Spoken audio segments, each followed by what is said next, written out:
Bozeman was supposed to be a peace offering. That's what I told myself. That if I built the trip just right, the location, the timing, the illusion of ease, maybe I'd be granted a temporary seat at the table. Not as the outsider, not as the checkbook, but as a part of something. Family. I picked the lake house because it reminded me of a place I stayed as a boy, back when my own father still pretended to be around. Shallow waters, wooden deck chairs, the smell of cedar soaking into everything. Back then, my father fished more than he talked. I think I was hoping for the opposite now, maybe a few words instead of silence. I paid for everything. The rental, $2,000 up front. The flights, mine, Marissa's, and both boys, just shy of $1,800. The rental SUV. The gear. The insurance, because Marissa always worried about worst-case scenarios, though she never seemed to worry about what mattered most. Food came next. 2 shopping carts worth. I stood at the checkout line of the Helena Walmart while Cole and Evan bickered in the snack aisle and Marissa wandered off to find sunscreen. No one offered to help unload. No one even looked at the receipt when it printed out long enough to curl. I didn't mind paying. Not at first. That was the job I had signed up for. Wasn't it? Step in. Step up. Step aside. It was the sound of Evan's voice that cracked it. He said it in the kitchen, not even 5 minutes after we arrived. Still wearing his hoodie even though it was near 80 degrees, still attached to his phone, and with that sideways glance he used when he wanted to test the depth of the knife he was about to slide in. This is a real family vacation. 5 words. But he emphasized real, stretching it just enough for everyone to hear what he meant. The kind of tone that sounds innocent if you're listening from the next room, but hits like a slap if you're standing right there, holding the grocery bags. Cole smirked, like the line had been rehearsed. Like it wasn't the first time they'd said it, just the first time it had been said in front of me. And Marissa, my wife, the woman I had kept fed and insured and out of court for over a decade, didn't flinch. She didn't correct him, didn't clear her throat, didn't even glance in my direction to acknowledge the insult. She just kept scrolling on her phone, leaning against the kitchen island like I wasn't in the room at all. That was the moment. Not the words, not even the smirk, but her silence. I should have said something, should have made a joke or asked what he meant. I should have fought for my place. But all I did was set the bags down on the counter, slowly, carefully, like they might break. And then I stood there in that oversized kitchen, the hum of the refrigerator the only thing acknowledging my presence. I've heard people talk about betrayal like it's a fire, like it's loud and furious and violent. But for me, it was something else. It was cold, precise, like hearing the final click of a lock on the other side of a door you didn't know you'd walk through. That sentence, "This is a real family vacation," didn't just appear out of nowhere. It was a culmination, a thesis, the final line of a speech I hadn't been allowed to hear. Because the truth is, this wasn't a one-time comment. It wasn't teenage hormones or just a bad mood. It was a pattern. One that had been unfolding for years, quietly, like rot behind drywall. It showed up in small ways. Always small. That's how it hides. Like when Evan got his license and Marissa listed Ryan, her ex, as the emergency contact instead of me. Like when Cole brought home his college forms and asked her to help, not me, even though I'm the one who paid his application fees. Or when Marissa would say things like, "They've had so much change already. Don't be too hard on them." As if asking for eye contact was too hard. As if expecting a thank you after buying new tires was overstepping. I can count on one hand the number of times either of them thanked me sincerely for anything. But I could fill a ledger with everything they took. The vacations, the clothes, the phones, the countless rides, meals, appointments, the quiet hours I spent fixing their mistakes. Overdraft charges, late fees, overdue textbooks. All handled, all forgotten. And every time I brought it up, Marissa would deflect. "They're just boys. They don't mean anything by it." Or worse, "They didn't ask you to do all that." No, they didn't. They just lived in a world where I did. Where my labor was a given. Where my contributions were expected, invisible, and ultimately disposable. They didn't ask because they didn't have to. They knew I would step in. And Marissa, the woman who once promised we'd be a team, let them believe it. She allowed the hierarchy to settle. Ryan at the top, despite being absent. Then the boys. Then her. And somewhere near the bottom, me, the man who kept the lights on and the wheels turning, but whose presence could be edited out of the group photos without much consequence. I remember one moment 6 months before Bozeman. We were at Cole's birthday dinner, his 19th. A restaurant I couldn't afford without moving money around. He was seated between his girlfriend and Evan, laughing about something on his phone. The waitress came over and asked, "Whose name should I put on the cake?" Without missing a beat, Cole said, "Put, love, Mom and Dad." It wasn't me he meant, and we all knew it. I didn't say a word, just nodded, paid the check, drove us home while they dozed off in the back seat like royalty after a feast. That's what Bozeman really was. Not a vacation, not a peace offering. It was the final test I didn't know I was taking. A test to see if I still believed I was part of this. If I still believed that effort would earn me a place. That money could buy a seat at the table. But Evan's words settled it. This was their real family vacation. And I wasn't real. The rest of the afternoon moved like fog. They picked bedrooms, unloaded bags, chose sides of the fridge, argued over playlists. I just kept moving quietly, watching them divide the space like I was a tenant on my own trip. Every decision made without me. Every sentence a private conversation I was expected not to interrupt. I grilled dinner that night. Salmon, foil-wrapped potatoes, a side salad I chopped alone while they lounged by the dock. When I brought the plates out to the patio, they were mid-laughter, something about a joke Cole made, a TikTok Evan showed him. Marissa sipped her wine, her smile soft, her eyes distant. They ate like guests. No eye contact, no thanks, no acknowledgement, just the sound of forks scraping on porcelain, the wind off the lake, and the quiet understanding that I wasn't part of the story they were telling themselves about this trip. The illusion was over. Not with a bang. Not with a fight. With a sentence. And a silence that followed it. I didn't raise my voice. I didn't storm out, demand apologies, or bang fists on tables. There was no confrontation. No speech. No moment of masculine collapse where I screamed about how much I'd given. Because something far more dangerous than anger had taken its place. Clarity. A kind of terrifying stillness. The kind that arrives when you finally stop pretending. When you stop hoping someone will see you. When you stop begging to be counted. That night, after dinner, they planned routes for hiking. Sat around the TV, phones in hand, comparing trails and waterfalls like I wasn't 3 feet away on the same couch. Evan had taken the corner seat, the one I always used. He didn't even glance at me as he filled it. Cole sprawled on the rug like it was his living room. Marissa chimed in occasionally, wine in hand, her feet tucked under her like she was settled in for something warm and good. They didn't ask if I wanted to come. They didn't ask what I thought. They didn't need to. They had built a rhythm that didn't include me, and now they were simply rehearsing it in a prettier location. I waited until they went to bed. Waited until the laughter quieted. The lights dimmed, and the sound of the lake replaced the sound of their voices. Then I slipped out the front door, walked past the rented SUV that still had my name on it, and got into my own car. The older sedan I had driven up from Helena 2 days before. No one knew I brought it. I had booked the SUV for the trip, yes, but I drove up ahead of them to make sure the house was ready, and I parked the sedan around back, out of sight. Like I didn't trust them. Because maybe, quietly, unconsciously, I didn't. I sat in that car for a long time. The air was stale. The dash still smelled like the fast food I ate in silence earlier that week, when I first arrived and waited for them. I looked at the motel key on the passenger seat. A backup I'd kept in my wallet without knowing why. A grim little insurance policy. And then I opened my phone. No rage. No bitterness. Just action. One app at a time. One account after another. First, the cards.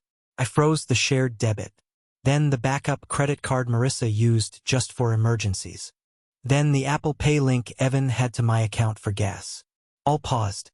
All suspended. I didn't close them. That wasn't the point. This wasn't revenge. It was removal. Next, subscriptions. Netflix, Spotify, Xbox. All the passwords I'd paid for, tied to my email, feeding their nights of easy entertainment. All gone. Then the rental SUV. I logged into the booking site, adjusted the permissions, and set a usage lock. If it left a certain radius, it would shut down. They wouldn't even know it until it happened. The house rental was trickier. I had paid for the full week, but I adjusted the checkout to 2 days earlier. There would be a cleaning fee. I didn't care. Everything they used, every piece of scaffolding that held their comfort in place, had my fingerprints on it. And in that moment, I started wiping them away. No warning. No explanations. Just subtraction.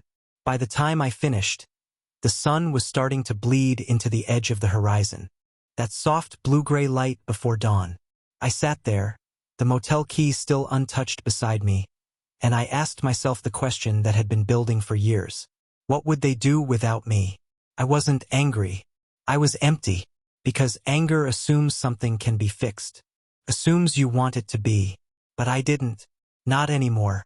I drove back to the motel. Checked into room 117. It smelled like mildew and old linen. The walls were thin. A TV buzzed in the next room. I didn't turn on my own. Just lay there on the stiff mattress, fully clothed, shoes on, staring at the ceiling. I thought I would feel guilt. I didn't. I thought I would feel fear. I didn't. I felt a strange kind of stillness, like standing in the eye of a storm after weeks of choking wind.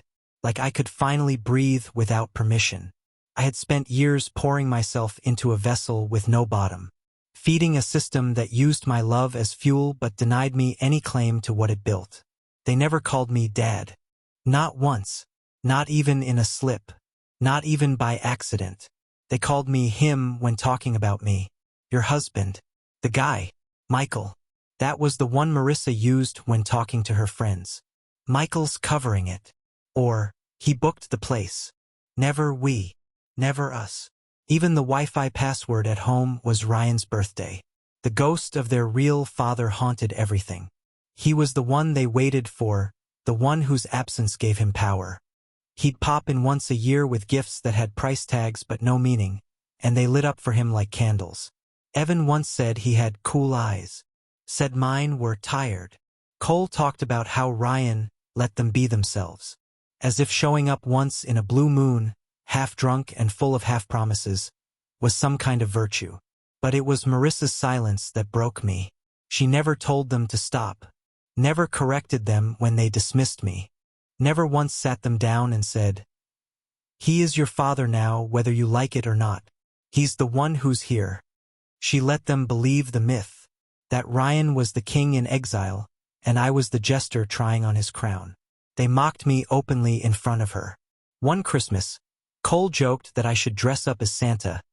"Since you're already playing pretend anyway." Marissa laughed. Not a lot, but enough. I gave her everything, and she gave them permission. Back at the motel, I finally drifted into sleep. A hard, dreamless sleep. The kind you fall into when you've been holding your breath for years. When I woke, there were 6 missed calls. 3 from Marissa, 1 from Cole, 2 from Evan. I didn't listen to the voicemails. Instead, I watched the trip unravel from a distance. The rental SUV froze mid-drive when they tried to take it into town. Evan called, furious, then confused, then silent. The Airbnb called next, informing them their checkout had moved up. Their credit cards failed. The Spotify cut out mid-song. Netflix logged them out. And in the silence that followed, they finally looked for the man they never saw. But I wasn't there. By noon, the voicemails turned frantic. Not apologetic. Not reflective. Just loud. Marissa's voice was sharp with confusion, already dipped in the tone she used when she was holding back blame. "Michael, the car won't start. Evan says the app says something about a geolock. Did you set that? Please call me back, this isn't funny." Another one. 15 minutes later. Colder. "If you're doing this to make a point, it's not working. You're ruining the trip for everyone. Call me." Then Evan. "Dude, the hell is this?" I tried to fill the tank and the card declined. I had to borrow cash from Cole. Fix it. Then silence again. For years, my presence had been seamless, invisible, efficient. I was the quiet machine that powered everything, and they never noticed the sound until it stopped. It started with the car. They'd taken it to town.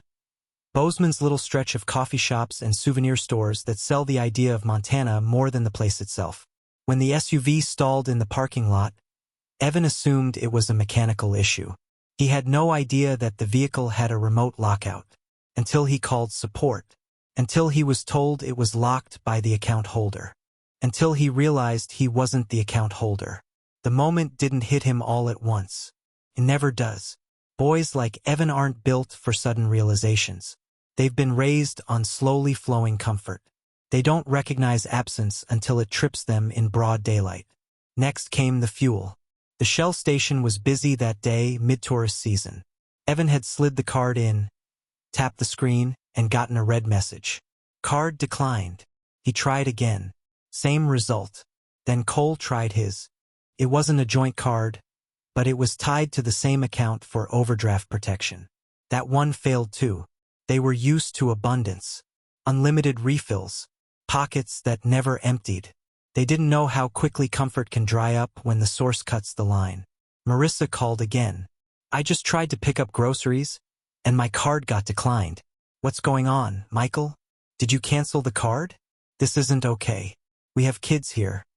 Her voice was rising now. Not with panic, not yet, but with expectation. She still believed this was a glitch, a mistake, a miscommunication she could fix with just the right tone, like she always did. But what she didn't know, what none of them realized, was that there wasn't a mistake. There was a decision, and it had already been made. They made it, really. They made it the moment they decided I didn't belong. The moment they wrote their version of family without my name in the cast list. I just signed off on their script. That afternoon, the rental house Wi-Fi cut out. Not because I canceled it, though I could have. No, this one was simpler. The router reset itself and required the admin login again. And the login, of course, was my email. My number. My name. Evan tried for almost an hour to reset it. I watched him try, from my motel room 2 towns away. I had set up remote alerts. Every failed login pinged my inbox like a drumbeat. 3 p.m. came and went. By 4, the rental agency called to confirm they were vacating in 2 days. Marissa tried to argue. We booked a full week, she said. It must be a mistake. But no, it was on the system. Reservation adjusted by the account holder. Terms accepted. Refund not applicable at this stage. When the email came through to confirm her call, I opened it. Read it once. Then archived it. That evening they tried to regroup. They had dinner in town. Used Marissa's personal card, the one not tied to me. I imagine the meal was quiet, tense. She was good at pretending for the boys' sake, but the cracks had started. The difference between her money and my money wasn't small, and she knew it. They didn't reach out again that night, but I know what they did next. They called Ryan. Of course they did. The real dad, the name they saved for special occasions. The man whose absence was always more powerful than my presence. They called him because that's what you do when you've burned every bridge and suddenly need someone who still thinks you're worth rescuing. They believed he'd show up, because he always said he would. Eventually, because he posted filtered photos from ski trips and tagged them with #family. Because he told them stories about the custody battle and painted himself as the victim. Because to them, he was the man who could have been, not the man who actually was. So they called him. They left messages. I don't know what they said, but I know what he didn't. He didn't pick up. Not that night. Not the next morning. And when he finally did respond, via text, not a call, it was vague. Can't help right now. Things are tight. Maybe next week. That's what the illusion looks like when it falls apart. It doesn't explode. It deflates. It hisses quietly, the air escaping from something you thought was solid. They tried to hold it together after that. I know they did. Marissa always tried to hold things just long enough to make it back home. Back to the theater set of our suburban life where things could be arranged to look fine from the street. But nothing worked now. Because I had removed the oxygen. The Wi-Fi stayed down. The car stayed locked. The streaming services never came back online. And the lake, so pristine and quiet just 2 days earlier, now felt like a mirror reflecting the truth. This was never a family vacation. It was a performance. A stage built on my labor. And now the lights had gone out. I checked out of the motel the next morning. Left the key on the counter. The clerk didn't ask questions. Just nodded, barely looked up. That kind of invisibility used to hurt me. Now it felt fitting. I drove past the lake house one last time. Not to gloat. Not to spy. Just to see it. The rental SUV was still there. The front door was closed. Curtains drawn. For a second, I wondered if they were sitting in silence. Waiting for a rescue that wasn't coming. Or maybe arguing. The kind of low, sharp whispers families use when they're trying not to admit what's already happened. Maybe Evan was pacing. Maybe Cole was scrolling. Maybe Marissa was sitting with the phone in her lap, debating whether to call me one more time. She didn't. Not that day. Not the one after. Because something had shifted. They finally understood what it meant to lose access. They'd always assumed I'd be there. That I'd keep paying. Keep showing up. Keep absorbing the impact of their indifference like it was my job. But now the system had shut down. They had walked through every door I built and told themselves it opened on its own. Now they were locked out. And the man they once dismissed, the one they left out of their dinner plans, their memories, their definitions of real, had disappeared without a word. No arguments, no threats, no drama, just a closed door, just silence. And the bill coming due. I never went back to the lake house. There was nothing to return for. Not a resolution, not an apology, not even a confrontation. Just 4 people occupying a space I had paid for, wondering when the lights would come back on. Wondering when I'd resume my role as the invisible engine. But I didn't. I left Helena behind that morning and didn't tell anyone. I didn't call, didn't text, didn't leave a note. I didn't feel the need to explain what they already knew but never acknowledged. That the only man who'd ever shown up had finally chosen not to. That silence wasn't revenge. It was release. And it began the unraveling. They came home 3 days early. The lake house rental ended on a Monday, a full week cut short by the collapse of comfort. When Marissa returned the keys, the manager called me directly. He was polite, confused. They seemed unsettled, he said. Just wanted to confirm the early checkout wasn't a mistake. It wasn't, I replied. That was the end of it. No one asked where I was, or if I'd be joining them, because by then, I think they all understood. I wasn't part of the return trip. I wasn't part of anything anymore. Marissa sent one message the night they got back. Just one. We're home. I don't know what this is about, but we need to talk. I didn't answer. I had already started what I came to think of as the removal, not just financial, not just practical, but structural. I began unbuilding my place in their lives the same way I had once tried to build it. Slowly, meticulously, without applause. First came the legal cleanup. The joint accounts were closed. The insurance policies rewritten. Marissa's car, which I'd been paying off monthly, was left with a single lump sum. A check with a memo line that simply read, "Final." The boys' allowances? Cancelled permanently. Not paused. Not withheld as punishment. Just gone. Like a privilege that expired without renewal. Subscriptions that had once auto-renewed without thought. Spotify, Netflix, DoorDash, Amazon Prime now bounced. They were tied to my email, my card, my presence. And now I was gone. Then the college fund. Cole never knew how much was in it. He just assumed it would always be there. Quiet, invisible, like an ATM without a face. I withdrew the remaining balance, just under $23,000, and moved it into a private account. I left a note on the old fund's dashboard. Closed due to lack of beneficiary recognition. It wasn't meant to be cruel. It was a statement of fact. A man doesn't pay tuition for a stranger. By the end of the first week, the calls began. They didn't come from Evan or Cole. Of course not. Teenage pride is more resilient than truth. But Marissa? She called every night. First, her voice was tight, professional, trying to keep things measured. "We need to talk about what you're doing. You're making decisions that affect the entire family." But I wasn't part of the family. That's what Bozeman taught me. She left voicemails, texts, emails. She tried different tones, soft, urgent, angry, confused. "Please don't do this. The boys are scared. You're overreacting. We can fix this." But she never said sorry. Not once. She never said, "I let them treat you like a ghost." Never said, "I let them strip you of your place in this house." Never said, "I made it too easy for them to believe you didn't matter." Instead, she said what women like her are taught to say when a provider walks away: "Think about the consequences." As if I hadn't. As if consequences were new to me. I had lived under their consequences for years. Every slight, every omission, every insult swallowed in the name of peace. Now they could taste what I had lived on. The silence that follows a thankless meal. The emptiness that grows in the place where family should have been. A week turned into 2. Cole's college called. They left a message. A financial aid alert. I deleted it.